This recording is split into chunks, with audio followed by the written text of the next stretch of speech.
Саламатсыңар балдар. Кыргыз тили 2-класс мугалим Сапаркова Чынара Жакыпбековна. Барыңарга жагымдуу маанай кабыл менен немесе бүгүнкү сабагыбызды баштайбыз балдар.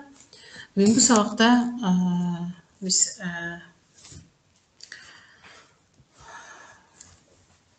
бүгүнкү сабактын темасына көңүл бургула балдар.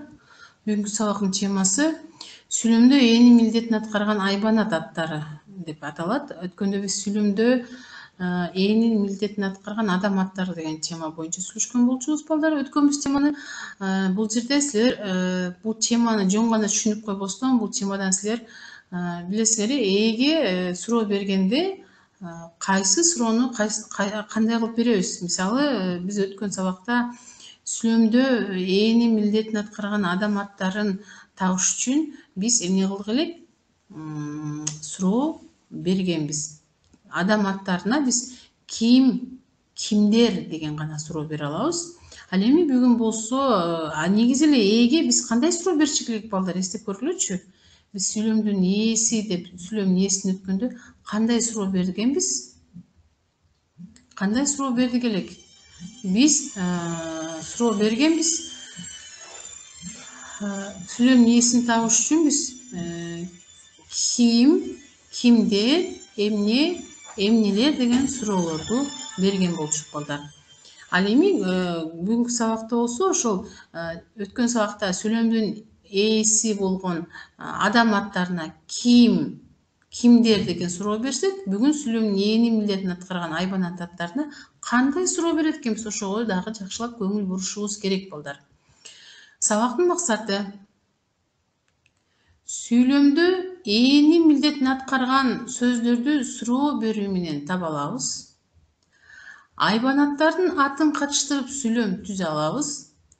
Текстти угуу менен сүйлөө кебибизди өстүрөбүз жана сүйлөмдүн ээсин таба алабыз. Бул үчүнчү максатында сүйлөмдүн ээсин табууда биз сүйлөмдүн ээсинде айбанаттар аттары, адам аттарындагы ошол жерден көңүл бурушубуз керек.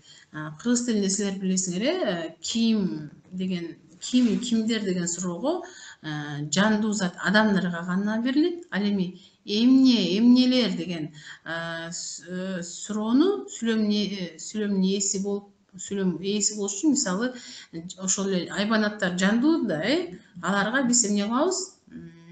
Ким деген суроону бере албайбыз. Орус тилинен айырмачылыгы бар бизде кыргыз тилинде. Орус тилинде айбанаттарга, адамдарга да ким деген суроону бере берет. Ал эми кыргыз тилинде андай суроо берилбейт. Буну сөзсүз түрдө билишиңер керек айырмасын. Анан кийин сүйлөмдө ойдун негизин билдирген айбанаттардын аттары сүйлөмдүн ээси боло алат. Аларга эмнелер деген суроо берилет. Көрдүңөр балдар? Кыргыз тилинде сүйлөмдүн ээсин табыш үчүн биз кимдер, эмнелер деген суроо беребиз. Ал эми ошонун ичинен биз эмнелер деген суроону айбанат жандуу зат, айбанаттар жандуу затка кирет де, жандуу затка биз айбанаттарга эмнелер деген суроону берет экенбиз балдар. Буну сөзсүз түрдө билишиңер керек. Эмне? Карагыла, мына сүрөткө көңүл бургула. Биз азыр эле сүйлөмдүн ээси айбанаттар аттары деп айтканбыз. Эмне? Кана бул эмне эле өзү балдар? Кана бул өзү Кыргызстандын бийик чокуларында жүрөт булар, айбанаттар. Мен силерди эмне кылбайын деп сразу эмнесин таптым. Мына көңүл бургула. Эмне? Бугу кызыл китепке киргизилген. Эмне киргизилген кызыл китепке? Бугу. Карагыла, сүйлөмдүн ээси. Кыргыз тилинде сүйлөмдүн ээсин билесиңер, сүйлөмдүн ээси кыргыз тилинде бир алды бир сызык менен сызылат. Эмне? Бугу сүйлөмдүн ээси, айбанаттын аты эмне деген. Ошондо биз кыргыз тилинде бугуга ким, бугу деп суроо бере албайт экенбиз. Буну сөзсүз түрдө билишиңер керек. Эмне? Баарыбыз аябай жакшы көрөбүз, жылкы жаныбар. Баарыбыз кыргыздар негизи жылкынын үстүндө өскөнбүз баарыбыз эле. Минип деген ойду айтайын дедим силерге. Эмне? Жылкы, жылысы ат дейбиз. Гүлсары күлүк ат. Бул аттын аты Гүлсары экен. Карагыла, эмне Гүлсары деп айта албайбыз, эмне ат? Карагыла. Бу жерде кичине эме кетти. Туура эле. Эменин аттын аты айтылып атат. Эмне Гүлсары. Бул жерде анан бул жерде дагы кетет. Так, эми кана баарыбыз аябай жакшы көрөбүз бул жаныбарды. Эмне? Карагыла. Бул эмне сүрөттө балдар? Коён. Коён карышкырдан жана түлкүдөн коркот. Эмне коркот? Эмне? Эмне? Коён. Карагыла, эмне коркот экен? Коён карышкырдан жана түлкүдөн коркот. Эмне? Коён. Анан ары бизге эң пайдалуу нерселерди алып келет, булар бизге. Биз жетип коркобуз булардын ийнесинен. Аябай ачуу болот ийнеси, бирок адамдын ден соолугуна пайдалуу нерселерди ушул арылар чогултат. Эмнелер? Көптүктөрдүн эмне деген көптүктөрдүн лер мүчөсүн колдонуп балдар. Эмнелер? Арылар пайдасы. Арылар пайдасы, арылардын пайдасы. Алардын бал чогултканында дейт. Эмнелер? Көңүл бурабыз. Арылар. Мына кыргыз тилинде биз сүйлөмдүн ээси болгон айбанаттар аттарына кандай суроо берет экенбиз балдар? Эмнелер деген суроо берет экенбиз балдар. Баарыңар бир жолу карап алгыла. Силерге бир кайталоо иретинде кааласаңар мына сүйлөмдө ойдун негизин билдирген айбанаттардын аттары сүйлөмдүн ээси боло алат. Аларга эмне, эмнелер деген суроолор берилет. Эмне бугу сүйлөмдүн ээси айбанаттын аты. Эмне жылкы аты Гүлсары.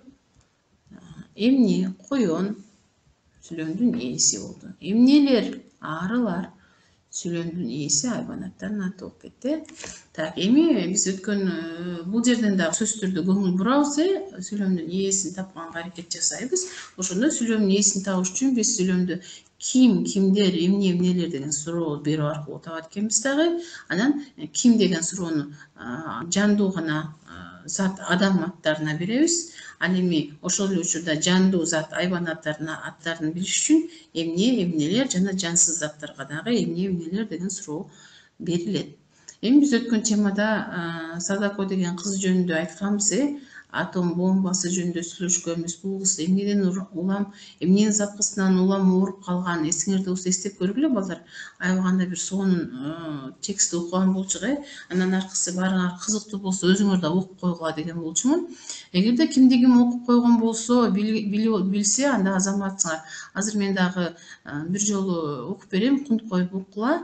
Угуу менен бирге эле сүйлөмдүн ээсин бар бекен карап отурсаңар болот.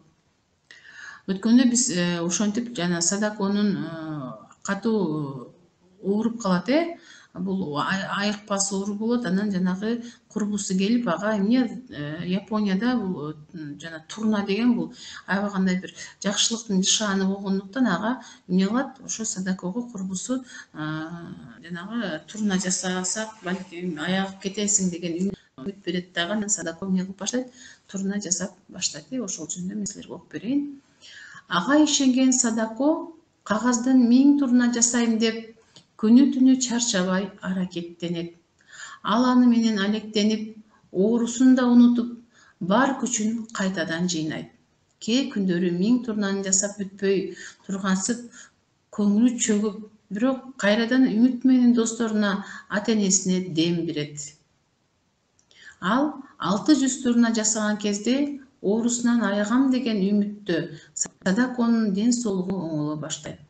Чымырканып ишин дагы улантат. Бирок аз күн өтпөй ал өзү сүйгөн 1000 турнасын жасап бүтө албай көз жумат. Ошондо 644 турнаны жасаган экен. Садаконун классташтары буга абдан кайгырышат. Ал жасай албай кеткен 356 турнаны кагаздан жасашат да эстелик катары баарын Садако менен кошо жерге коюшат. Садаконун бул кайгылуу өлүмү өзү теңдүү балдарды кайгыртат. Алар Садакого эстелик тургузуу үчүн ажайып клуб түзүшөт. Клубга дүйнөнүн көптөгөн окуучулары кызыгып, жардамга каражат беришет. Арадан 3 жыл өткөндөн кийин балдардын чогулткан акчасы Садакого эстелик тургузганга жетишерлик болот. Ал эстелик азыр Хиросима шаарындагы Тынчтык паркына коюлган. Эстеликтеги ташка бул биздин көз жашыбыз, бул биздин таазим кылганыбыз, дүйнөдө тынчтык болсун деп жазылып коюлган. Буунун жыйынтыктарынан деп турат. Мынакей балдар карагыла. Бул текстти эми аябагандай аягы көрдүңөр балдар, аябай кайгылуу болуп бүттү. Садако ошо турна жасап атып, мен сакайып кетем деген үмүт менен 644 турна жасап чыкты балдар. Көрдүңөрбү? Адамга үмүт аябагандай чоң дем күч берет. Бирок ошого карабастан анын оорусу чындап эле айыкпагыс оору болгондуктан акыры эмне болду? Бул дүйнө менен коштошту. Эми балдар Садаконун курбулары анын ишин андан ары улантып, ошол Садако жасап кеткен 644 турнаны эмне кылды балдар? 1000 турнага жеткирип жасап коюшту. Эми бул жерден балдар аябай кайгылуу текст бул. Эми биз сүйлөмдүн ээсин таап көргөнгө аракет жасайык. Бул жерде сүйлөмдүн ээси барбы же жокпу? Көңүл буралы. Ким Садако? Сүйлөмдүн ээси, адам аты ким деген суроо берилди. Бул жерде сүйлөмдүн ээси Садако. Анан кийин ал, ким ал? Сүйлөмдүн ээси. Бул жерден дагы карагыла. Бул жерден кайсыл жерде дагы сүйлөмдүн ээси болуп калышы мүмкүн? Кана?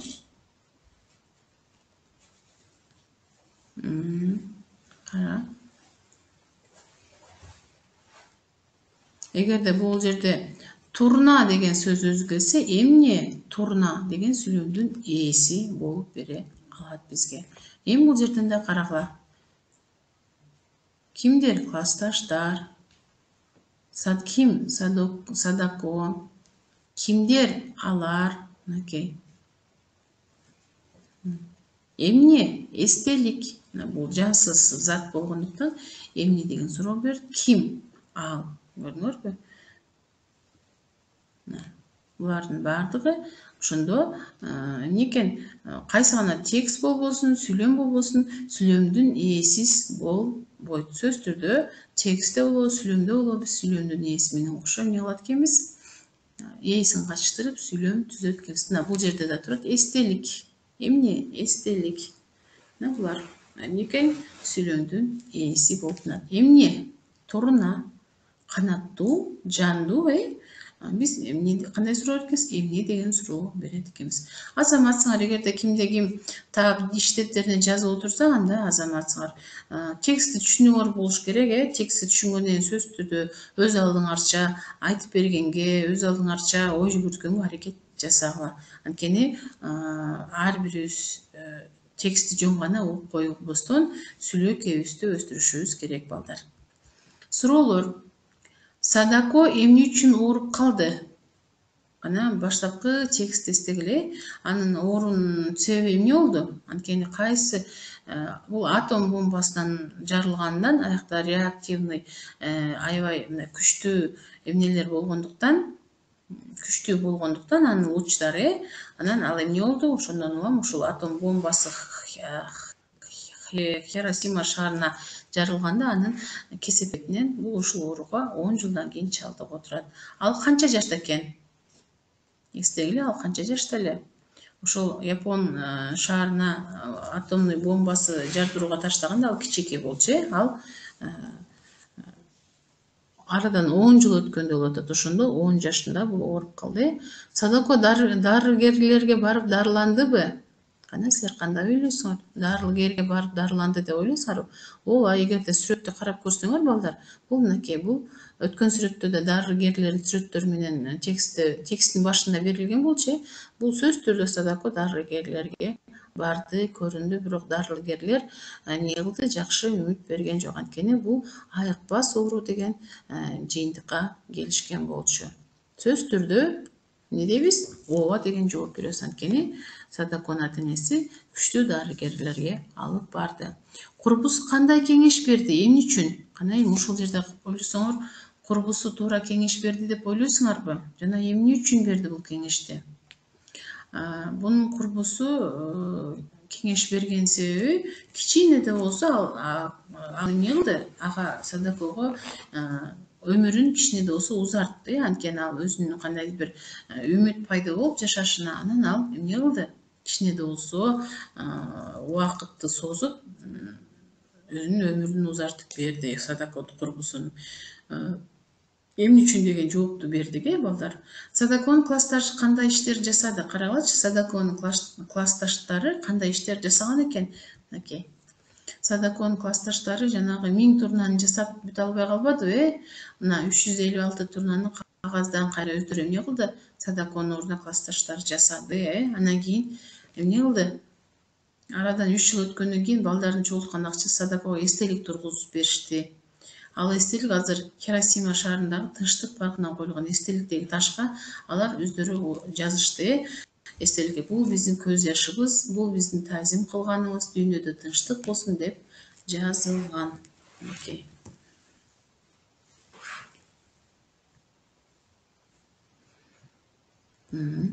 Суроолор боюнча иштелген, балдар.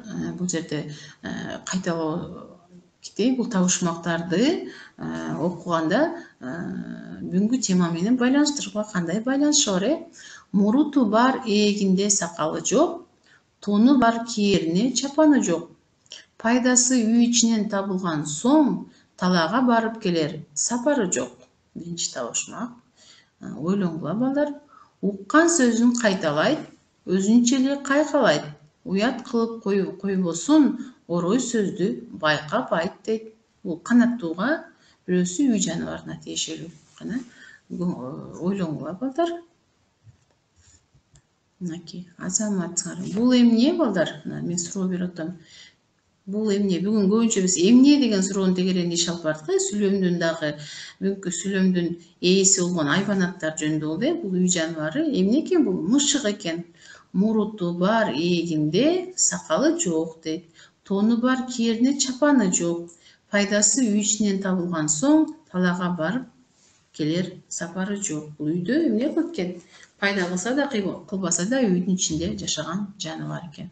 Андан кийин уккан сөзүн кайталайт, өзүнчө эле кайкалайт. Уят кылып койбосун, орой сөздү байкап айт дейт.